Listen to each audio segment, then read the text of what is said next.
Here are a few things a lot of 401k participants don't know about that were rule changes from the financial crisis of 2008. It becomes very confusing with what you're owning and whether it fits for you. There's a couple of things that can be done.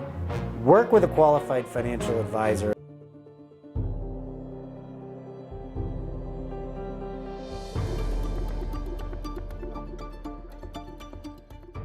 Hi, this is Nathan. Welcome back to Independence Money. Today's topic is how you could consider properly diversifying your 401k. Now, of course, I've got to come out with disclosures. This is not individual investment advice. I don't know your scenario, your risk tolerances, your overall portfolio, all things I would need to know, as well as giving you proper disclosures such as my licensing as a financial advisor, etc., for me to be able to do that. You can always reach out to me at team@independence-money.com if you want to start with a complimentary conversation. But here are a few things a lot of 401k participants don't know about that were rule changes from the financial crisis of 2008. In that situation, the stock market took a big tumble. Employees that were close to retirement transferred that liability of not being able to retire due to the crash in their 401k by telling their employers that they just weren't provided with good investment options in their 401k. I've often seen how these people can come up with this idea when I review clients' 401ks because a lot of times they're full of target funds. Target funds are a fund of funds, meaning they smash a bunch of other funds together and it becomes very confusing with what you're owning and whether it fits for you. And then from there, there's a list of maybe, let's say, 9 or 12 other funds representing the broad market. And it's a limited menu of choices. It's like going to a restaurant and there's 12 things you can choose from. Maybe it works for you. Maybe you're not finding what you're looking for. So there's a couple of things that can be done. Work with a qualified financial advisor. Again, not investment advice. But I've done this for some of my clients where we get on a phone call with their 401k provider and I ask them this key language. Is there in-service non-hardship rollover options to an IRA?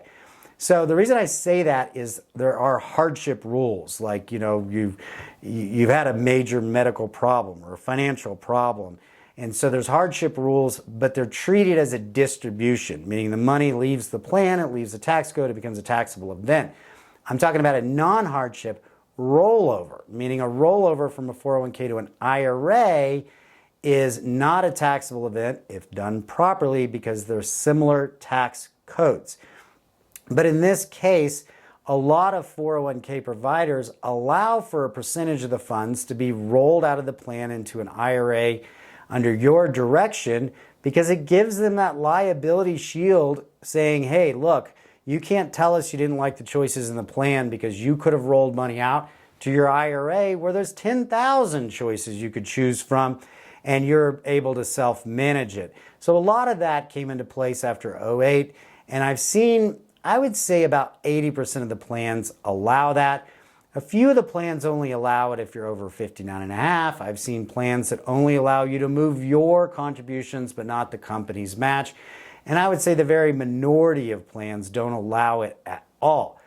But more times than not, those plans that don't allow it have another side door for enhanced diversification or investment options called a self-directed brokerage link. Now in this case, the 401k provider picks the brokerage. Let me just make one up and say Schwab. So if you want to deal with Fidelity, too bad. It's Schwab if you want this option because it's still housed in the name of the 401k. It's still under their oversight and their jurisdiction, but the Brokerage Link allows a separate account in this illustration to use in Schwab, and then you get the smorgasbord of Schwab options. So for example, let's say you want to buy individual stocks. You like that over mutual funds. Traditional 401k only allows for mutual funds. The Brokerage Link part of the 401k could allow you to use stocks. But again, use a qualified professional. These are very technical tips that I'm talking about here.